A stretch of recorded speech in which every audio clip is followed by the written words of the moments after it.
Jim Spindler is from Florida. We're very fortunate to have him here today. The only reason he's actually here today is completely divine intervention or coincidence.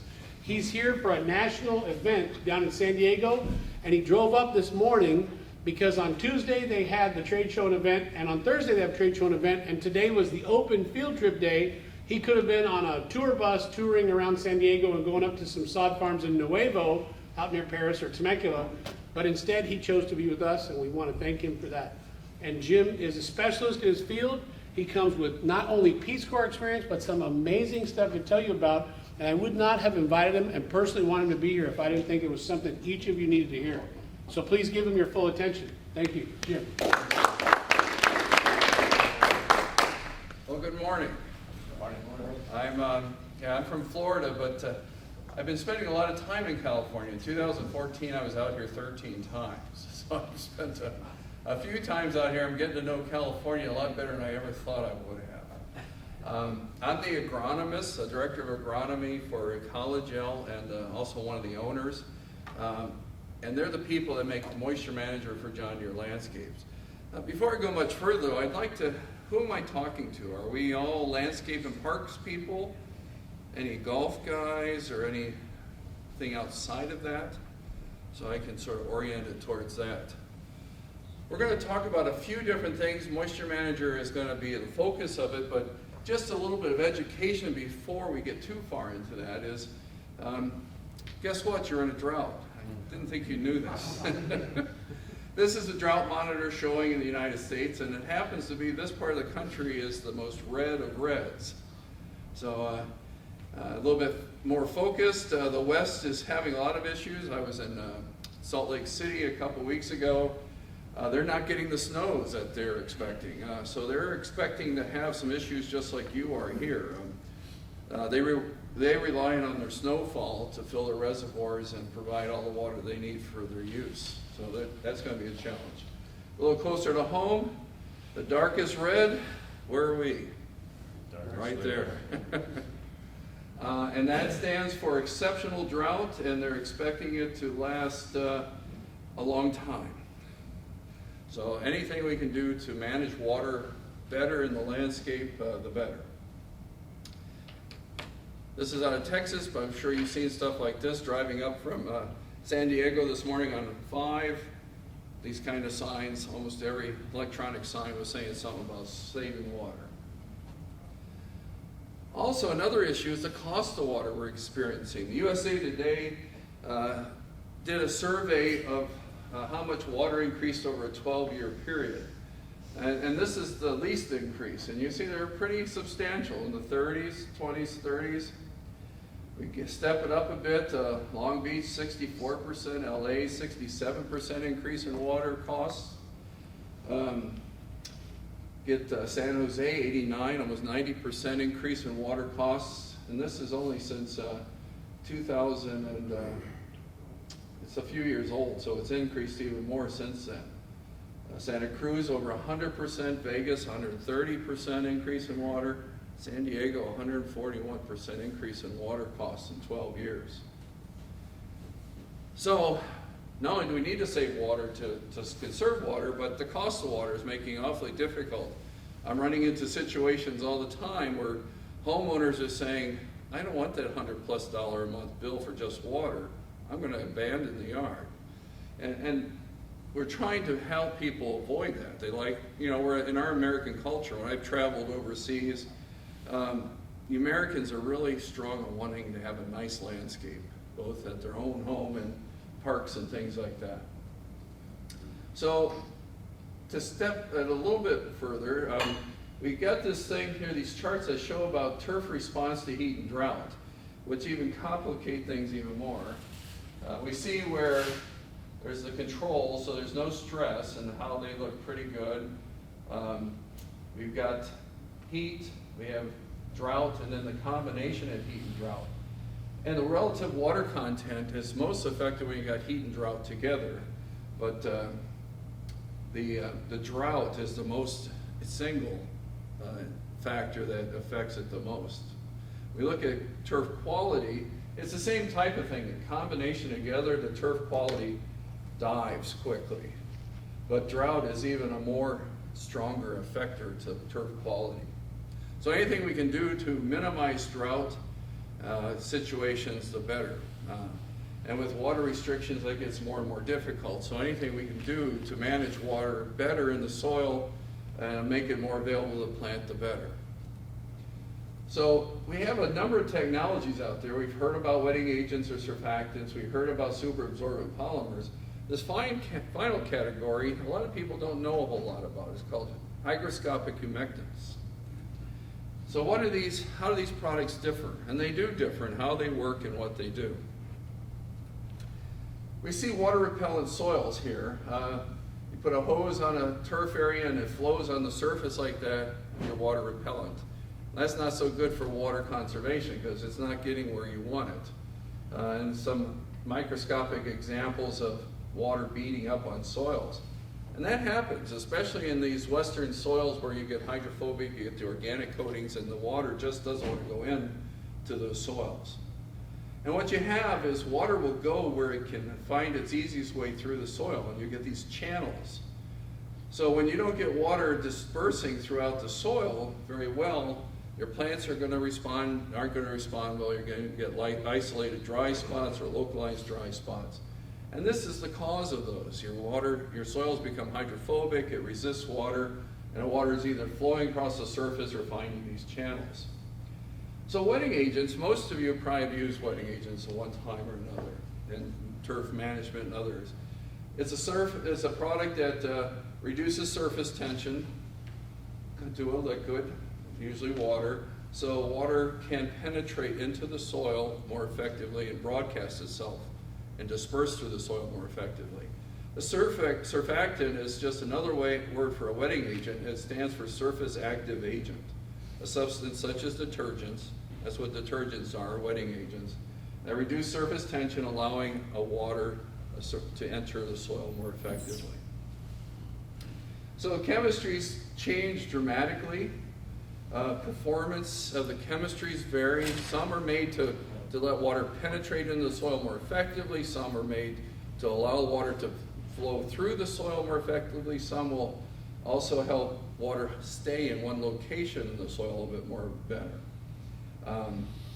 So the saving water feature of wetting agents is that it allows water not to flow across the surface or channel, but to enter the soil and disperse more readily throughout that soil profile.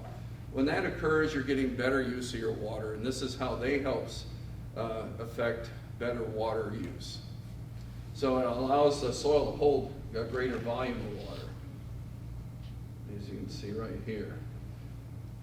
More even dispersal, and the studies indicate they're better when they're applied more frequently. Superabsorbent polymers. They're the same kind of gels that occur in baby diapers. And they're being used and promoted a lot more for water conservation.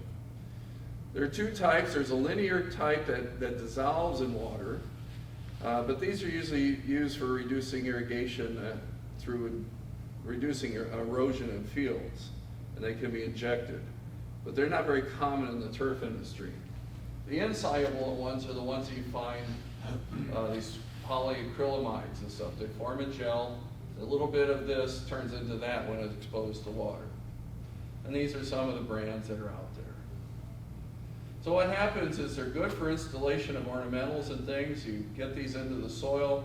When you water them, they expand and hold they're like sponges. They hold the water, and then the plant can draw off that water to a certain point. So it can reduce the wilt and water requirements in new plantings. The challenges with them is they're difficult to incorporate into established plantings, either ornamentals or lawns, because they have to get into the soil and it's hard to get them in there. They can only absorb whatever water is plentiful, and then there's some concern about how long they last, and also they will compete with plants for water when you get down to a certain level of moisture. They release about 95% of the water they hold. So these are just some examples how the roots will go through these polymers and feed off of them. The other challenge, if you don't use them correctly and you put too much on, how many of you experienced pushing plants out of pots when you've had too much in there? And that's another challenge. So hygroscopic humectants is another technology that's totally different than wetting agents or superabsorbent polymers. They're a blend of hygroscopic and humectant products. And what I'm going to do is change screens real quickly. I have a digital microscope hooked up to this computer. And one of the ingredients that is the hygroscopic portion is this white powder. And, I get lots of jokes about putting this up my nose and all of this other stuff. But I'm going to put it under the microscope, and it's going to show very effectively what a hygroscopic material does. And we'll come back to this. But I'm going to breathe on it for a minute, and it'll speed up the action a little bit.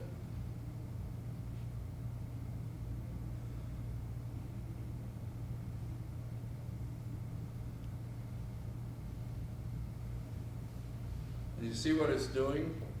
It's taking the humidity out of my breath and converting it into liquid.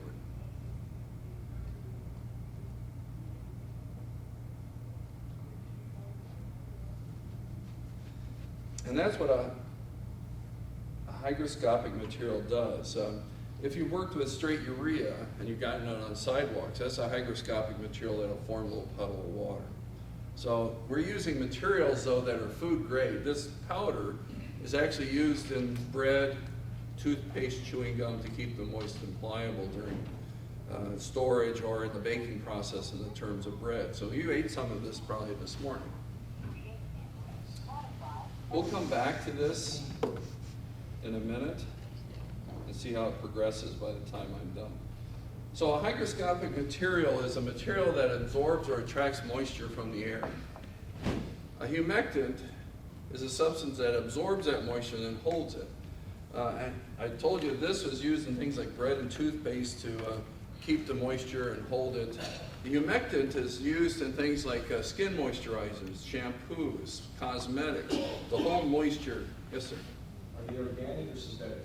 They're, for the most part, organic. The product that we're talking about is USDA is rated at 93% bio-based. So it's nearly all organic. So these are products that are going to attract humidity to itself, condense it into water, and then hold it for the plant to use.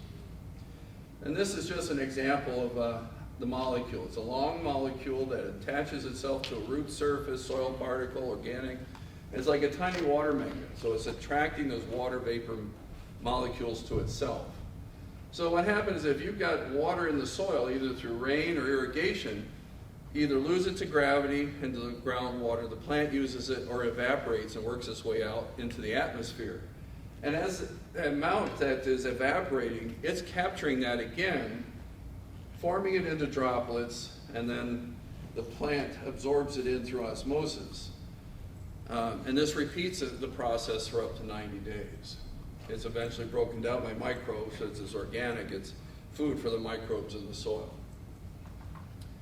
It's for all types of plants, not only turf, but even in agriculture.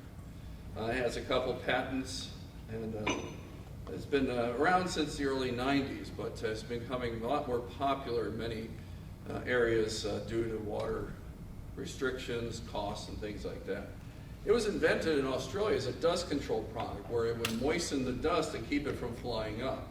And our product for this is still being used in many parts. We've got a big test going on in some mines in Chile where the calcium chloride, magnesium chloride they use in dust control is rotting out brake lines on this heavy mining equipment. And they need something that's a lot more natural and safe. So we're seeing this a resurgence of this kind of product for dust control. The chemist who invented it, though, took it out to his own lawn, and the whole lawn was green. It was in the rainy season when he treated it. And you see the square there, and in the back up here was a half rate. And this was 6 weeks into a drought without water. And he discovered, hey, I got more than dust control. I got something for plants here. When he came to the United States in 1991, this Dr. Jim Barrett at the University of Florida was the first one to experiment with it in the greenhouses. They thought it was going to be a nursery greenhouse product. So he took it to the top bedding plants in the greenhouse and found that he could reduce the watering by 50%. And he had made that statement. He'd never seen a product that could do that before. And this was one of his commercial greenhouses he worked with. And on the right-hand side, they were watering that 3 times a week with overhead irrigation and supplementing it by hand watering twice a week. On the left-hand side, they reduced all the hand watering, eliminated it, and reduced the watering to twice a week instead of the 3 times a week. So not only saved water, it was saving labor. Cornell worked with it, or Clemson worked with it on poinsettias in a commercial greenhouse. The poinsettias are grown on tables, the edge plants are more exposed to the heat, and they dry out first. They end up to be smaller and poorly developed and had to be sorted at shipping time. With a drench, they were using 2 ounces per gallon of drench water. They drenched these pots, and the extension agent who did the study found that the roots were better developed, the plants were bigger, and they didn't need to be sorted at shipping. So another application in the greenhouse. This is something we do on a regular basis, grab a couple of patients, do a drench on one, not the other, turn off the water. And you can see after 6 days of no water, the one treated is hanging in there all right. Turn off the water for 23 days and give it water, and then within 4 days of the ones treated to come right back, the others that weren't treated are dead. Now to exaggerate that even more, we've got a video that our Austrian distributor did. They took 2 plants, and treated one and not the other, and they just turned off the water, no water for 28 days. And then every 5 minutes during daylight, they took a picture. It was a time-lapse photography. See every morning how they perk up, and they had a little bit of moisture.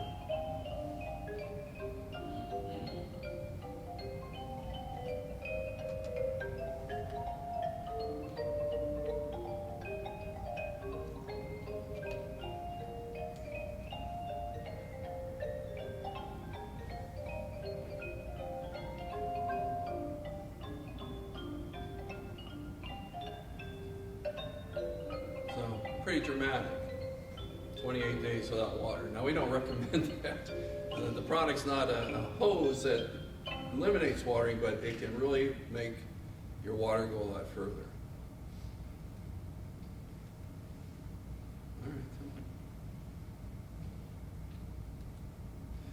Now in Florida, when we got into turf, this was a country club that was on sand, on very shallow sand. There was coral rock just underneath the surface. And they were struggling on the left-hand side. You can see they used all the wetting agents, but it was still drying out too fast. And they gave us 2 of the worst fairways to try. This is in the mid-90s. The right-hand side was treated, and this was within 10 to 11 days. And he was so happy, he went and treated all his fairways every 90 days throughout the year, and eliminated all his dry spots, and helped him manage his water a whole lot better. This is a test that Bill did up at Lake Arrowhead Country Club. I don't know if you want to say about it, or just it's a slope. Yeah, if I may, this is a fairly steep slope. There's flowers at the bottom. The picture was taken from a cart path. If they irrigate the slope heavy in the spring or the fall, the cart path gets water on it and it freezes at night, and it's very unsafe. It's right at the I think the 17th tee, between the 16th, no, 15th, it's between the 15th green and the 16th tee, and it's a slope, and all we did was we went and treated, and the guys at the club they treated half of the sloped area and didn't treat the other half. We see the same thing on any type of landscape mounds or mounded places that get irrigation. By the time you turn the irrigation up for what's on the slope, you've created a wet spot or maybe an unsafe condition at the bottom of the slope. And by treating the slope, we were able to keep the grass very, very green. This is used not only there, but at other places on hills and mounds and humped areas. I mean, I'm trying to, if that's the right word, but I think you guys know what I mean. And yeah, berms and stuff, and you can just go spray the top where it dries out.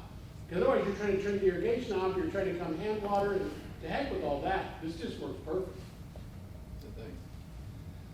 This is another one of Bill's plots, the high desert, right? Yeah, the bottom picture is really important. You guys can see in the top picture that there's this green square. It's a corner with weird irrigation because it was at the edge of the golf course. There's these big rainbird golf heads with really long throw. And if they adjust the head, the picture at the top, I'm standing where the irrigation is. If they turn that head all the way to the left, the irrigation hits the tree and goes out into the empty lot.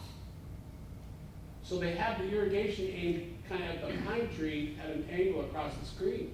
So it leaves this corner excessively dry. So we did the plot there on purpose.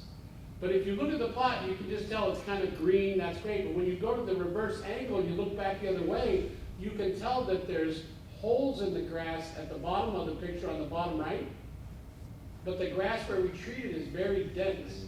So that area there, the grass looks green from far away, but it's actually thin grass that's already weakening.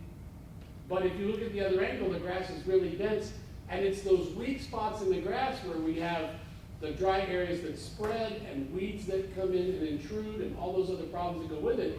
And by doing this treatment, and then the interesting thing about this was the length of time that we could get in that setting to get that length of control, we just got 7 to 8 weeks. And we've talked about this. You had to, in that setting, retreat at about a month and a half to really get it to work right. That was really under irrigated on that left-hand side. Some other plots on slopes. And we did that on purpose. Yeah. So, yes, sir. Quick question, I don't know if you're gonna cover it, but are you getting better results in using the liquid version of Hydretain versus the granule, or does it matter? It really doesn't matter, and Bill has more experience here in California with it, but the reason we offer both, the liquid has to be watered in right away in order to be effective. It needs to get into that root zone and attach to the roots. If you don't have the ability to spray or you don't have the ability to water it in right away, the granular is better because it can sit for 5 days before it's watered in. So that, a lot of our landscape and parks people have gone that direction because of the convenience and not the ability to. The failures on the liquid have been because they're left on the surface that dries and glues to the grass blades or in the thatch, and that's where it stands. And it's not going to feed your roots any water there. So I've seen they work well either way. One other question, with the Hydretain, how long is the residual for the product? We say up to 90 days, but we're saying like in those previous plots, in extremely high temperatures, the microbes work a little bit faster, and you maybe 60 days, 70 days. But up in the north, I think in the Sacramento area where it's cooler, San Francisco, we're getting 90 days. In the desert out here, as you go east out of here, it's a little bit shorter because of the higher microbial activity. Yes? So is this product designed for so we always have problems around the edges. We don't have coverage like that. Would we be able to just spread it around the edges to retain the moisture there, but will it be drawing moisture from the surrounding areas? It's not going to compete with other areas for water. Remember, it's condensing vapor, so vapor is working itself up through the soil, and it's intercepting that and grabbing it. It's not like trying to rob from laterally across. So, Because normally we just, we see a dead spot or something, we throw a little seed and a little Right. cover for it.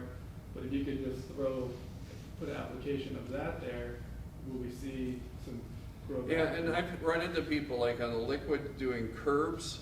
Yeah. In Tennessee, I ran into this, where guys were taking it just like 6-inch border, a double strength along curbs where it would heat it up and burnt out like tall fescue. They were finding they eliminated all that because it kept enough moisture for that turf to perform. It's way better than bumping up 5 more minutes or what we Yeah. normally do, and we'll be watering Yes. 98%. Yeah, and we've seen people effectively work that way. Yes. Have you done a cost benefit analysis with regards to the amount of water? I know it varies by region, but the amount of water saved at cost versus the cost every 79 days to put back in product? I don't know if Bill's done that. We have a golf course in Austin, Texas, the University of Texas golf course that they buy a tote every year. They cover through fertigation the entire golf course. And his water's free, but he has to pay the electricity for the pumps. He said just the electricity savings alone paid for the product. And he didn't even factor in, because he had free effluent, he was grandfathered into that. So that was the electricity. Now these water costs that you're seeing, where you're seeing like, I was in Sacramento, Palisades or Presidio Country Club right at the north end of San Francisco. It cost them $7,000 a night to run irrigation on that golf course. And if he can eliminate one of those a night, a week, that's paid for the product quite easily. So we're seeing that. I don't know, Bill might have some more stories for Southern California about the economics and where it's paid for itself. And Yeah, and just to back up for a second, you asked about the difference between granular and liquid. The number one thing, some guys just can't water it in properly. It's just impossible. At that point, they have to use the granular. But the trick on the liquids is there's places where we can use the liquids. And what happened, we gave sample bottles out that were quart bottles with dispensers, and people raved about how great it worked, because they put it out as a hose-in dispenser and put out with plenty of water. And then they bought 2.5 gallon jugs and cases and went and tried it in different areas, and then came back and said, well, I don't know if it works just right, because they couldn't water it in the way that it was getting watered in with the hose-in dispenser. So some of the guys using it in the liquid form, and I'll get back to your question right quick. In the liquid form, some of the guys use it on bunker edges that typically dry out because there's hot sand in the bunker, and everybody that's played golf can see this all the time. And you know, that's the first place that burns out, but they also use it on mounds and other places. And so they were using it for just specialty spot treatments in different areas. And we were spraying golf greens with it. We tried all different rates for golf greens. And for safety, we're trying to make sure, like, we didn't get like more disease if we used it, like, would that be a problem, or you know what? So we tried it in nurseries first. But this has kind of evolved over like actually now 3 years, 4 years. it's more than that, it's like 6. Yeah. But now, what was the question again? The economics of using Oh, I it. mean, well, here's the thing. If you're thinking of using it on wall to wall and all the whole area that you have, the best way to do it from an economic standpoint is just turn your irrigation down, and right when it first starts to show drought stress areas, is to go spot treat with it and leave your irrigation set at the same level. And the joy of this for guys that have mounds, like in golf courses, they're either gonna have to dig and trench in freaking drainage, or they can just apply this stuff to the mound and leave the irrigation where it was, and they don't have to go dig in drainage. I mean, you could go out with a little hose and dispenser bottle and put a little bit in a bottle and just, with a quick coupler and a hose, and just hit the mound. And the mound looks cherry, and you don't have mud bog or water-logged area at the bottom of the mound, and you're saving water because you left the irrigation turned down. We did a park down there in the city of Chula Vista, down in Chula Vista, and we had an appearance like, almost like that right there, down in Chula Vista in a park, and we weren't sure what kind of results we'd get because we had kind of a heavy soil, so we did 2 different areas, and it was a great, we were really impressed. I'm sorry, go ahead, I can talk you guys to death, I'll take all your time. This is India. This was a sports field that had to be ready for a televised event. They only had a half a month. This was the first trial with the moisture manager, and you can see where they put it out 7 days later. One of the things I like to point out about this is the color response. The products really don't have any nutritional value to them, but we find that the plant's able to more effectively take up fertilizers because it maintains a film of moisture in the soil. And for nutrients to move from a fertilizer source to the roots, you need a film of water for those nutrient ions to flow across the roots. And this maintains that. And we see a lot of places where we see a traditional fertilizer type response, even though this doesn't have it, sort of releasing and allowing the fertilizer to be taken up. These are just some spot areas. I told them to hit it with a little urea and Hydretain or moisture manager at the beginning. And this was 15 days later. We kind of turn around with Bermuda. Now, seeding is another big use for it. This is a seed study that Penn State did. We didn't know they were doing it. They found the seed germinated faster, a higher percentage of germination, and better survival. And this was another study that harvested the plants. You see how much better developed the roots are, a larger plant, and better density. And when you get out in the field, this is an example, and it doesn't show up well on the overhead, but on the left-hand side was treated. The right-hand side is not. The entire area is seeded. And this was 5 days after treatment. We saw a dramatic increase in the seed germination there.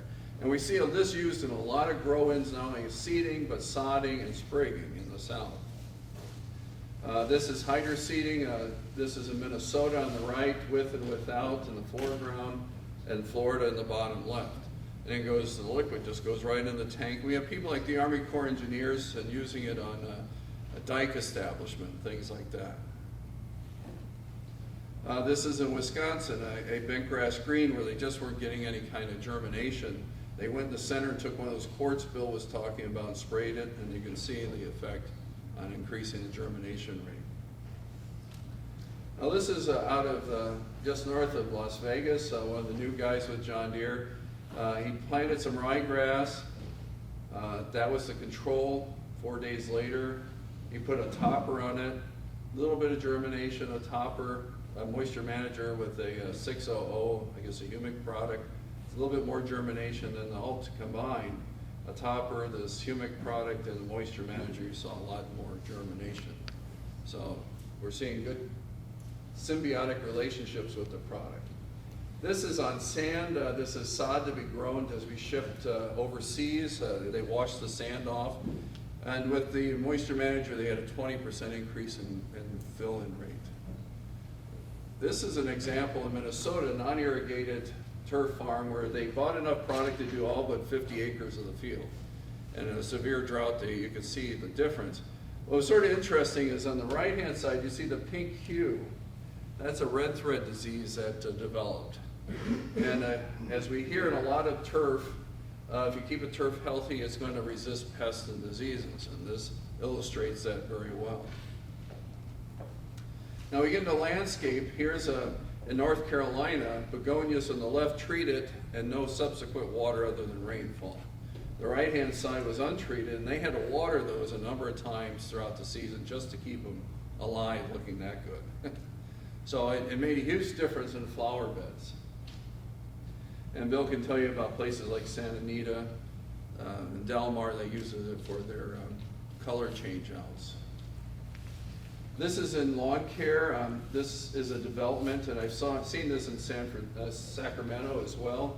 Water restrictions, once a week water restrictions, where the entire development is taken care of by one landscape firm, one lawn care firm, but they sold a subscription to the moisture manager. And you can see the foreground, the subscription versus a neighbor who ignored it. So it made a huge difference when you get into water restrictions as to how well turf performs. This is in Dallas, Texas in 2011. This is August. That's when they were making all the news about their extreme heat and drought. It was over 100 degrees every day, no rain. This was actually being watered every day and still getting that result. So they applied the moisture manager and took a picture every 7 days. So there's 7, 14, 21 days. And by the 21st day, they had reduced their watering from every day to every third day. So 2/3 water reduction and brought the turf back. Same thing with this second set and a third set. And we suggest you get into the spring with it on lawns to prevent it from going dormant rather than trying to bring turf back. This is going in the fall of 2013, November. This is North Carolina, non-irrigated. This was applied 3 weeks before and no irrigation. And you see it still helps, even as things are cooling down in North Carolina, it helps keep good turf color. This is in Dallas again. Granule was applied about 6 weeks before as a non-irrigated turf, and it's helped that turf stay looking decent even without the water. This is an extreme where we talk about condensing moisture. This was an area where in Florida where a neighbor was burning trash, caught the woods on fire, and normally when the fire is burning like that, it dries out the turf, burns up to the house and takes the house. Firefighters couldn't figure out why it didn't happen in this situation. The homeowner said, well, just a month before he put moisture manager out. And we were in the Miami papers, the Orlando papers for saving this guy's house. I wouldn't guarantee that, especially here where you have the fires you have, but it was an interesting thing. It's showing how it's condensing the moisture coming up through the soil and keeping that turf from drying out enough to burn. This is planting trees in Minnesota during that same drought year as that sod. They put in a whole boulevard of trees, and every other tree they put moisture manager in the drench, 2 ounces of product per gallon of water.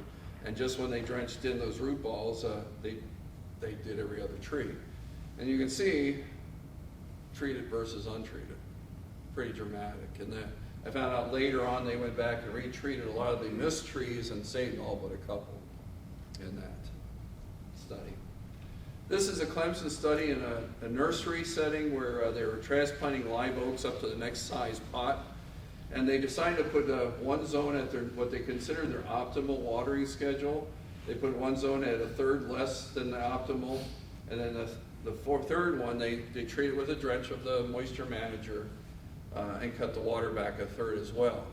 And statistically, there's no difference between the optimal and the moisture manager treated. But they put on the same amount of growth with a third less water. Yes?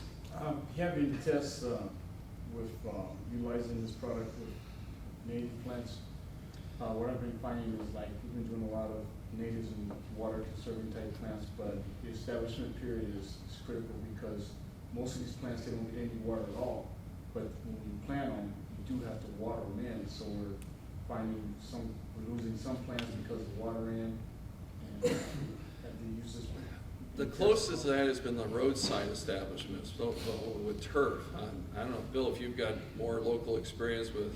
Well, along the lines of what you're saying is what Leif does at the horse race track at Delmar, when he plants all the flowers before the meet, he brings in some crazy amount of, all the color that you guys would see around the clubhouse, it's like Disneyland or not Spring Farm style of all these plants. They pre-plant and they dip it. Would you explain that process? But before everything goes to the ground, it's treated with moisture manager. And just so everybody knows the language here, moisture manager is Hydretain and Hydretain is moisture manager. The moisture manager has a 15% load of surfactant in it, but the active ingredient in moisture manager is Hydretain. So Hydretain and moisture manager, we may use the terminology, you've seen some of the demo plots we've done. Moisture manager just has a 15% load of surfactant in it. It's the same percentage of active ingredient, which is Hydretain, but more surfactant in it. But tell him about how he does the dip or dredge. Well, we see a lot, if you're doing live transplants, you can create a bath of, again, there's 2 ounces of product concentrate per gallon of drench water. You just dip the whole tray in, soak everything, and then plant them out.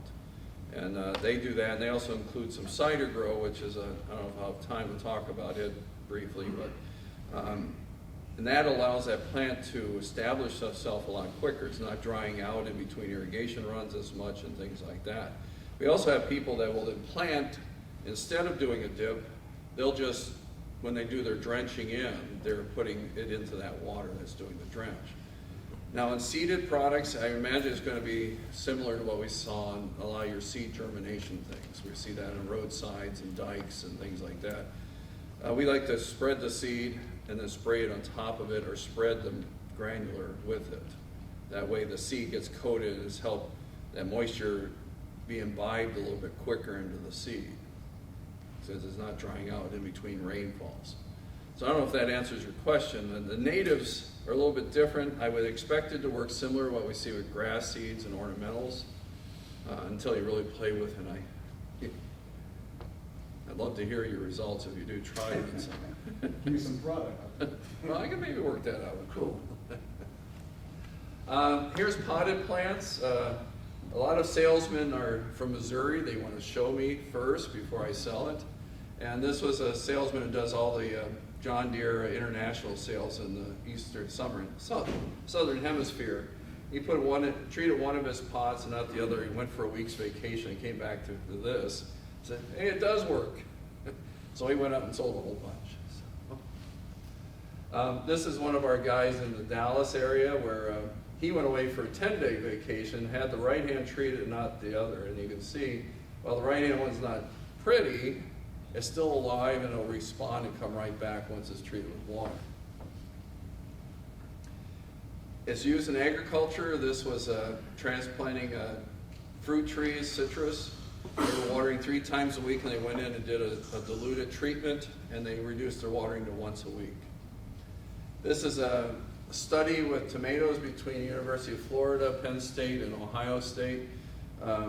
These are processed tomatoes, and they found that in a drought year, the 3-year study, they had 40% higher yields. And the 2 wet years, there was no difference in yields, which gets back to one of those questions we had. Will it keep us wet soil wet too long and cause root rots? And this study, we were told that tomatoes are particularly susceptible to root rots, and they would have seen it there. And the yields were no different, so a few years ago, we did a study at Davis, University of California, Davis, one of your last wet year. And it really, we had higher yields, but not a whole lot higher. We'd like to get another study going there with the drought now going on. But this was just treated at planting only. This is out of Trinidad, again showing seed germination rates.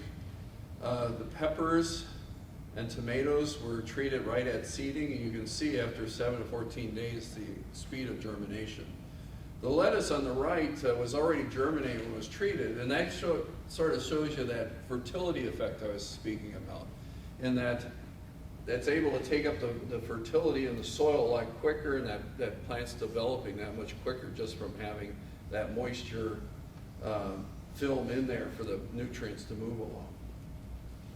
This is a ebb and flow hydroponic system where the water flows through those ceramic beads only twice a day, and they were getting wilt in the afternoon. They included some product in the water, and they eliminated that wilt.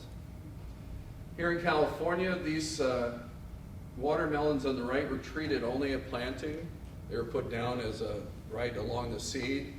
You can see how much faster they germinated and filled in that field. That's about a month later after planting. This is in Africa, where after a month, again, treated at planting only on the right-hand side. That plant seed germinated that much quicker and filled in. And the other thing I like to point out is that, as Bill saw in turf, see how the weeds developing in the untreated area? That's developed quick enough that it's shaded out any weed development on the right-hand side. What we're finding is there's a lot of symbiotic relationships. Do you work with mycorrhiza all or beneficial bacteria yet in this part? This is a mycorrhiza manufacturer out of Oregon. He combined our products. On the left-hand side is a moisture manager mycorrhiza versus on the right mycorrhiza alone.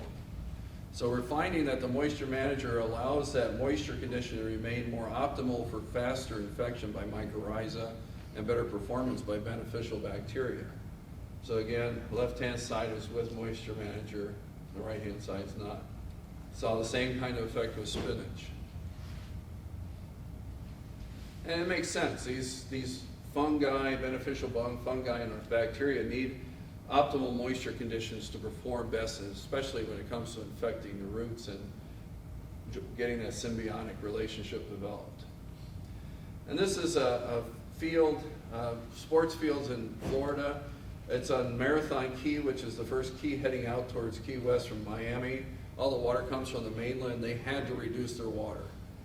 They were watering every day, and they used the product and reduced their water by 2/3 and still maintain quality. This is our government. We have water management districts in Florida similar to you do here, and we have a couple of them that since the liquid has to be watered in right away, this is an exemption letter, so they recognize it as water conservation, allow you to water it in even though it's not your watering day. So they give you permission to do that, knowing that in the long term you're going to be saving more water. So the benefits, we've covered that about eliminating and minimizing drought stress. You reduce overall watering. We see water reduction up to 50% or more. Enhanced nutrient and pesticide efficiency. Can eliminate localized dry spots. It's great in transplant establishment. Seed germination, crop production is improved.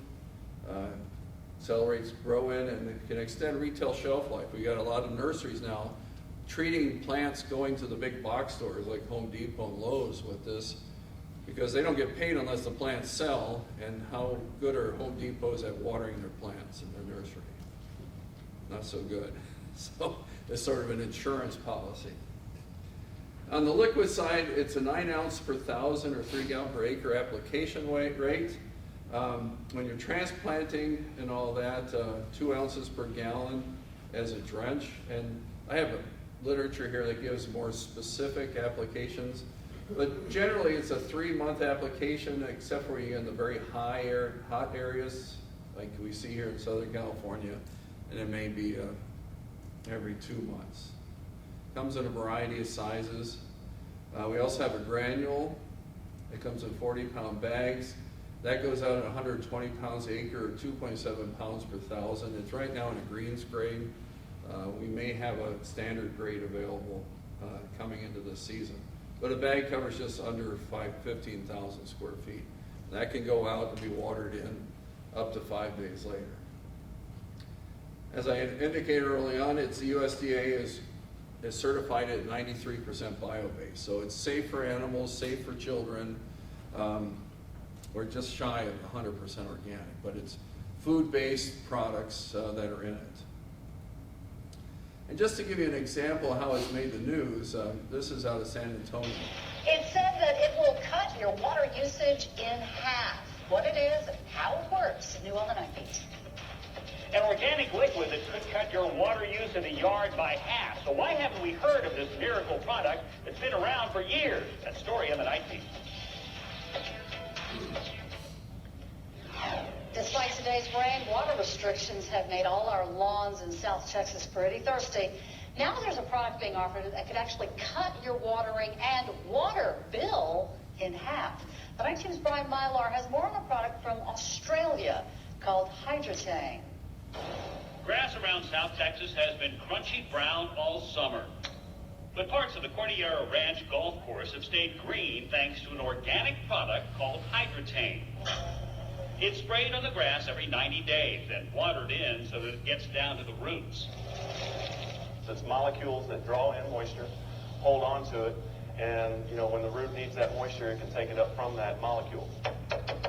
This white powder is the active ingredient in Hydretain. You can see when exposed to humid air, it attracts moisture. The golf course put down Hydretain twice during this summer drought on tee boxes and other dry areas. They found an immediate green up and long-term improvement. When we started putting out this product, we saw the benefit right away. The course superintendent says he saved thousands of gallons of water by using Hydretain. With the same amount of water, we were getting a better green, a better color, having to water less often. The product was developed in Australia to keep down the dust. Here it offers a 50% water savings on grass, more on other vegetation. Now, a quart of Hydretain would be enough to treat the average suburban lawn, and that'll sell for about $40 at specialty turf services.